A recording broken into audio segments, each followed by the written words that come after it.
Hello, my name is Bryce Tubbs. With me today is Edward E. Mosley Jr. He is a strategic training advisor, keynote speaker, author, coach, and facilitator. I'm really excited to be able to see what value we find out of this conversation and really cannot wait to share his story with you today. Thank you so much, Edward. Thank you, Bryce, for having me. Thank you. You're welcome. And before we go any further, for those watching, if you're watching this from any location outside of our free community, I just want to personally invite you inside because it is a mastermind where we come together and support each other, whether it's for our businesses or for our lives in general. I just want to personally invite you in there, especially if you're, feeling kind of isolated in these, not as close contact times we're in. Now, Edward, what was life like before you got into advising and coaching, and really what was the, catalyst that brought you into the field?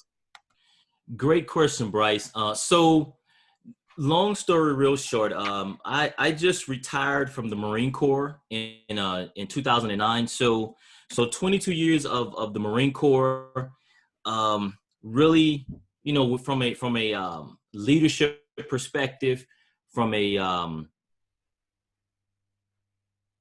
military perspective. So once retired from the military, the one catalyst that got me where I am today as a coach is, so back in 2010, my wife and mother-in-law passed of cancer 6 months apart. And so one of the things that happened to me was my older daughter, she basically said to me, she says, she thanked me for not leaving. And I thought that was pretty intriguing. I saw it two different ways. One way was maybe she thought that I was about to commit a tragic suicide or something. And the other piece was, for her to be a 16-year-old young lady, is this the perception that she had, that young group have of men? And so that kind of catapulted me into wanting to coach, wanting to help other men that may be in certain situations, that may be having some of the same type of problems or need help and support. So that's why I became a coach, because we all need a team. We all can go places, but sometimes we just need some extra help and extra support.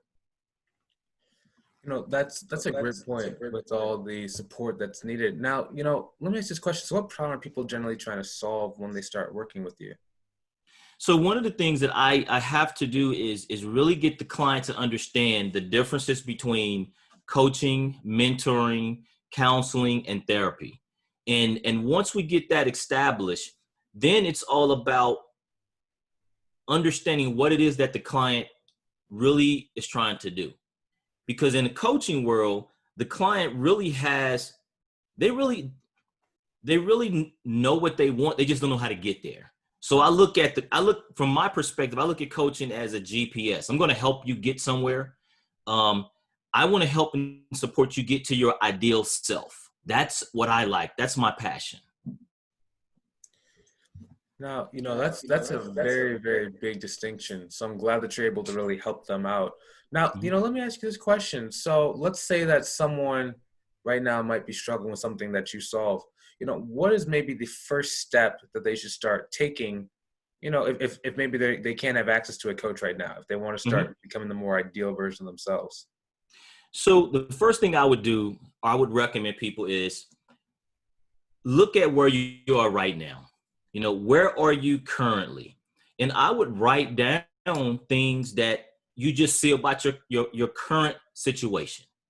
Not try to figure them out, not try to come up with the answers, just write it down. And then go all the way over here to the right and write down where you want to be in your ideal self, your perfect world. So now you have a start and a finish. And now the kicker is the middle. So that's the problem that a lot of people have. They know where they want to be. They want to be a millionaire. They want to do this. They want to do that. And they know their current situation. But the problem that a lot of people have is how to get from A to B. That's the problem. So that will be my first suggestion to people. Right now, maybe people's current situations are kind of shifting, especially with how, what the times we're going through with the quarantines. Maybe what's one of the biggest takeaways from this quarantine period for you? The biggest takeaway that I tell people that is very interesting to me that I love is because I believe everything is about how you look at things, your perception. I believe if you change your way of thinking, then you can change your way of life forever. what I mean by that is, if you look at the quarantine from what it was a pause. It was a pause that we had no control over. It was something, even if it came to your job situation, your personal life, your marriage, your friendships, whatever, it slowed everybody down, and it hopefully gave you the opportunity to self-reflect, really look at what's important, regardless if that's spending money, not spending money. So that's how I looked at it. I looked at it for an opportunity to pause, really self-reflect, really look at what I was spending, what I was not spending, some goals. And, maybe if you were laid off or your job was one of those things, then is it time for you to go back to school? Is it time for you to change directions? So I would really tell folks to look at it from the perspective of opportunity. If one door closes, another one will open.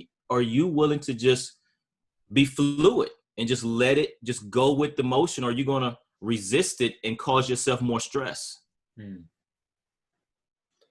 That's a great point with the flow versus resistance. Now, let me ask you this question.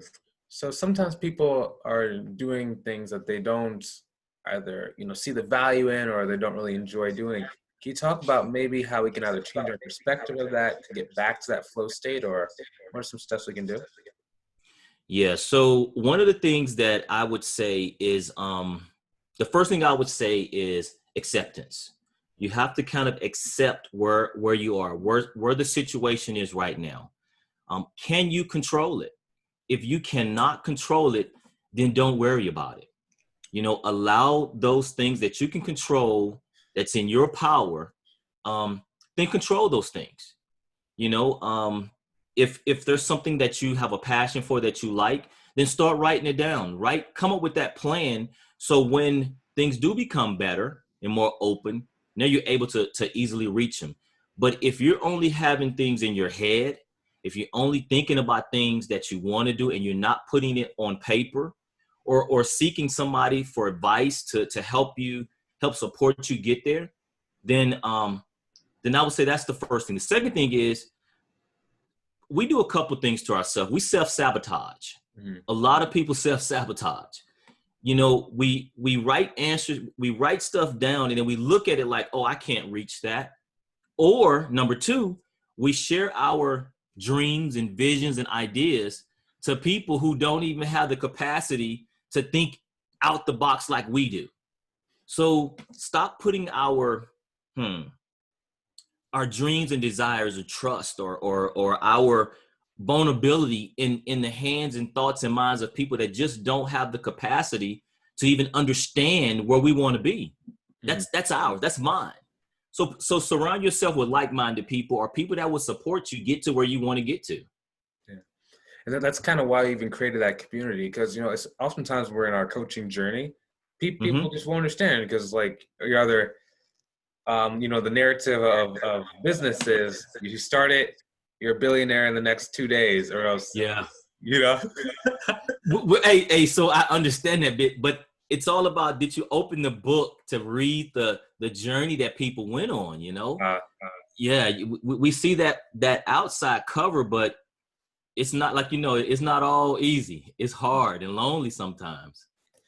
And that's why, just like you're saying, you can't just go and just tell just anybody, because most people don't open the cover.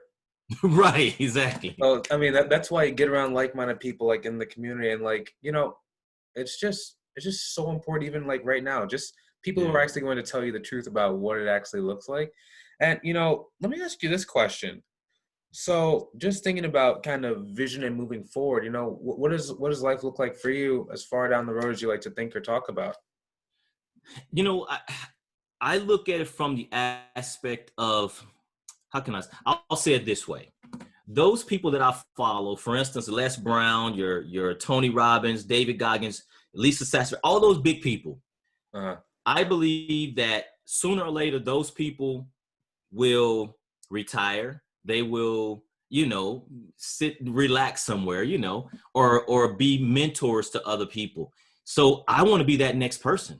I want to be that next level person. So I try not to reinvent too much stuff, because if that system works, I use my own content. The other point I would like to make is with this new normal that we're in, if we're not able as coaches, consultants, facilitators, if we're not able to provide a service and a gap in this virtual world, in the way that, I mean, you know, we used to go to seminars and conferences and be 300, 200, 150, whatever number in the audience. That may not be the case anymore. We may be doing virtual stuff like we are now, or it may be smaller groups. So for me, I want to be able to provide my services in any capacity to my clients, regardless if it's a team, an individual, or an organization. If it's a VIP session, if it's whatever that platform is or that avenue is, that's what I want to do. And one of the things that I've really worked on in this time is, to me, there's a big distinction between coaching for compliance and coaching for compassion. I think there's two separate. So for instance, in my professional world, we would look at compliance. Maybe there's a performance issue. Maybe there's a communication issue. So we're going to coach to that result.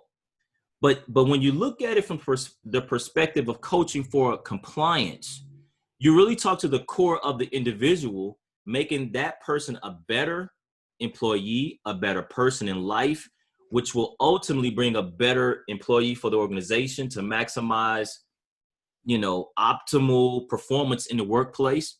And at the end result, optimize performance for the organization as well. So I think you get a better work-life balance when you're really looking at, how do I make this person whole and complete? And if they're living their dreams, then they're going to be a better performer at work. Yeah, exactly. Yeah, that's a great point, especially about when you're talking about like the audience size. I mean, it's interesting because you open yourself up to such a wider audience if you know how to really connect. Yeah. And then you get live streams. We have 387 people watching, and it's like crazy, you know? Yeah. Yeah, that's cool. I love it. Yeah.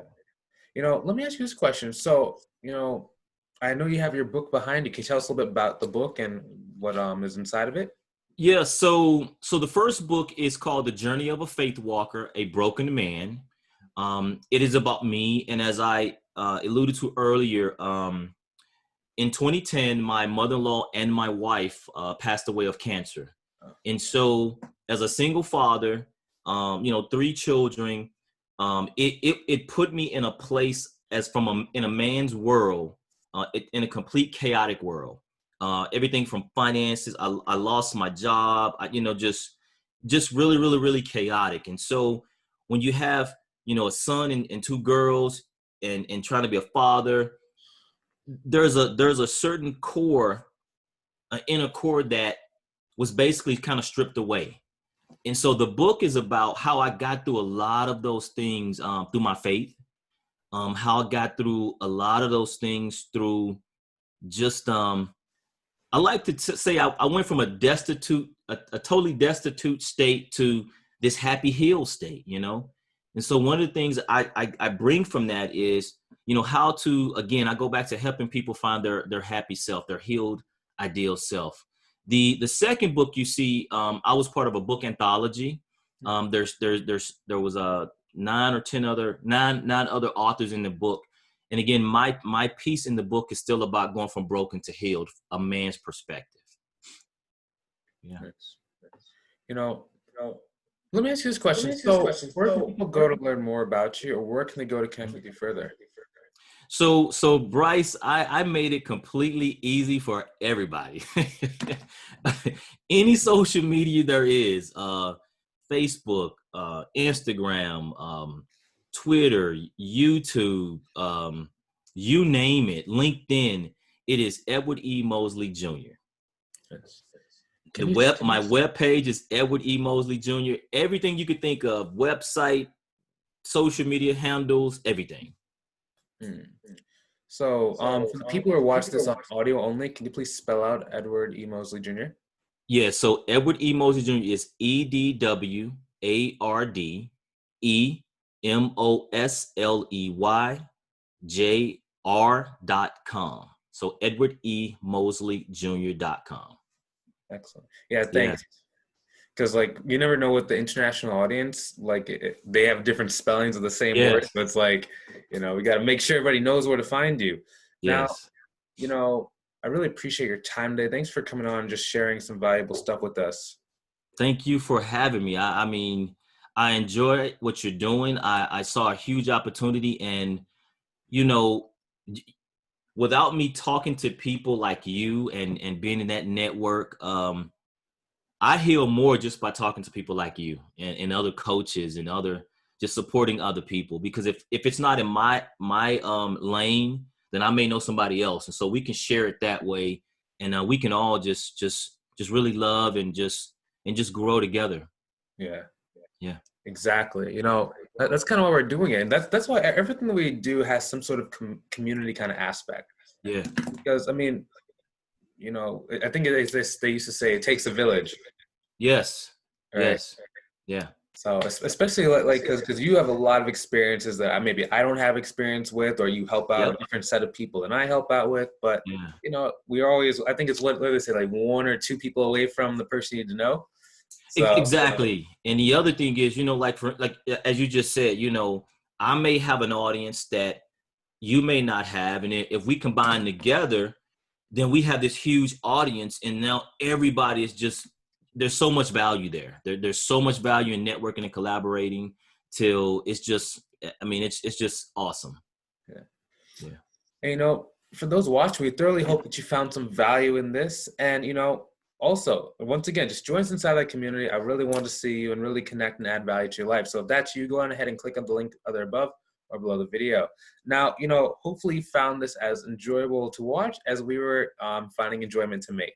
And please hit that share button so other people can get some great value as well. We will see you in the next episode. Have a great day. We'll see you. And we're done recording in 3 and 2 and 1.